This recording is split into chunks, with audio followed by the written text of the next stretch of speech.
Olá, boa tarde. No Conversa Pública de hoje, a pauta é saúde. E um assunto que tem preocupado todo o país é a relação do Zika vírus com o aumento de casos de microcefalia. No programa de hoje, nós recebemos o infectologista da Universidade Federal do Rio de Janeiro, Edmilson Migovski, que tira todas as dúvidas sobre o assunto. O Brasil enfrenta um surto de recém-nascidos com microcefalia que é alarmante.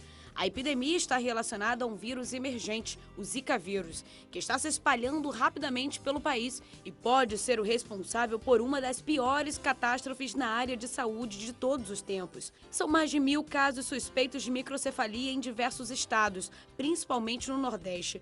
A microcefalia é uma malformação incurável que causa redução do volume cerebral, com consequências graves e permanentes para o desenvolvimento do indivíduo. É grave porque atinge fetos em formação e o comprometimento é para a vida toda.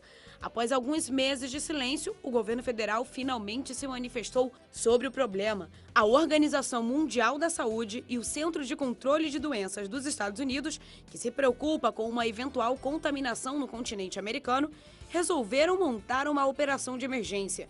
Mais do que nunca, é preciso combater o mosquito transmissor da doença, o temido Aedes aegypti. Seja bem-vindo, doutor Edmilson. Obrigado por estar aqui com vocês. É um prazer enorme falar sobre assunto, né? Infelizmente, preocupante. Queria estar falando de coisas mais alegres, mas... É verdade. Então vamos começar explicando, doutor, porque essa é uma doença relativamente recente no Brasil, né? Queria que o senhor explicasse melhor o que é o Zika vírus. Zika vírus é um vírus transmitido pelo mosquito, pelo mesmo mosquito que transmite os 4 tipos de vírus da dengue, também transmite o vírus da chikungunya, o vírus chikungunya, e também transmite o vírus da febre amarela.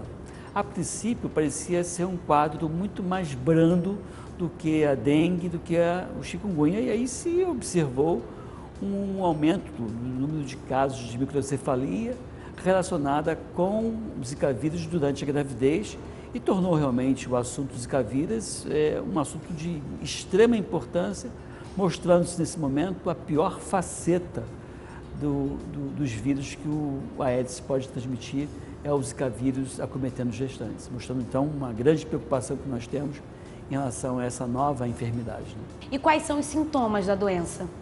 Pois é, do ponto de vista clínico, é impossível você dizer se é dengue, Zika vírus ou chikungunya, embora tenha algumas características que apontem mais para uma doença do que para outra. Mas vale ressaltar que no caso do Zika vírus, 80% dos casos são oligossintomáticos, ou seja, dá poucos sinais e sintomas. Então pode ser que você tenha sem ter nenhum tipo de infecção aparente. Quando tem, a febre baixa, às vezes inexistente, manchas vermelhas pelo corpo, que é o que chama mais atenção, e também a possibilidade dos olhos serem afetados, deixando os olhos mais vermelhos, como se fosse um quadro de conjuntivite. Pode dar um pouco de dor nas articulações, mas o quadro clínico em adultos, ele tende a ser um quadro clínico mais brando do que o que se observa com chikungunya, do que se observa com dengue, por exemplo. Como é feito o tratamento? É da mesma forma que a dengue ou não? Não existe nenhum medicamento antiviral licenciado para utilizar em Zika vírus ou dengue, portanto, você vai lançar mão de medicamentos que minimizem a dor, o sofrimento pela infecção, a febre, mas não existe nenhum medicamento que eu possa utilizar e dizer, olha, faça este medicamento que você diminui a replicação viral. Isso não existe ainda, pelo menos licenciado, para Zika vírus. A gente vê, doutor, que é um assunto muito sério, porque o Aedes aegypti é responsável pelo Zika, pela dengue, pela chikungunya. E é importante, então, combater esse mosquito, não tem outro jeito, né? É a única forma é a população ser envolvida com esse negócio. Né? Se você considerar que 80% dos criadores estão na casa das pessoas, ou cada um se torna o seu próprio agente sanitário, ou a gente vai ficar a cada verão sofrendo. E tem um outro detalhe, né? Até há pouco tempo atrás, você tinha as pessoas que morriam de dengue, mas só quem perdia aquela pessoa é que lembrava que a pessoa morreu, era uma coisa mais interna, um pouco mais reservada. E até os próprios parentes daqui a pouco até esquecem que aquela pessoa morreu. Mas a criança com microcefalia, ela vai marcar essa sociedade. Ela vai ficar marcada para o resto da vida dela.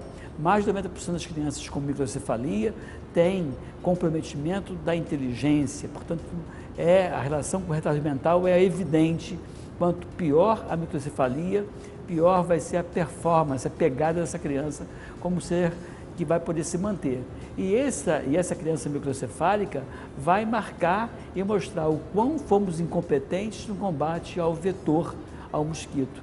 Então eu acho que agora, mais do que nunca, a gente precisa realmente se conscientizar, arregaçar as mangas e combater o vetor. Não é uma coisa que demande muito tempo. Fazer essa avaliação da casa é obrigação de todos nós. É tua obrigação, minha, de quem está me vendo nesse momento. Se eu não fizer a minha parte, eu boto você em risco. Se quem me vê agora não fizer a parte dele, se coloca em risco, mas coloca um monte de gente em risco. Né? E lembrar que Zika vírus pode ter relação com outras doenças neurológicas, e então a pessoa vai dizer, minha mulher não está grávida, já engravidou, deixa para lá. Não pode ter essa visão egoísta, né? Porque realmente é um problema de saúde pública e o mosquito não observa cerca, ele voa por cima da cerca e vai pegar você ou o teu vizinho. Então, todo cuidado é pouco. Apesar dele se manifestar de uma forma leve, ele pode matar? Sim, há a possibilidade da criança nascer com uma microcefalia tão grave a ponto de morrer logo que nasce, e inclusive a qualidade de vida e o tempo de vida de uma criança microcefálica é comprometido, porque pode ser que algumas crianças com um quadro mais grave não cheguem à idade adulta, o que é um sofrimento adicional para essa família. E tem os quadros neurológicos, como por exemplo o síndrome de Guillain-Barré, que tem uma relação estreita também com o Zika vírus. Então, não dá para você encarar o Zika vírus como sendo uma doença inocente. Né? O fato de causar microcefalia já mostra o peso, né, que essa doença vai acarretar e está acarretando para o Brasil e para vários outros países da América Latina. No próximo bloco, você vai entender como funciona a relação do Zika vírus com a microcefalia. É logo depois do intervalo.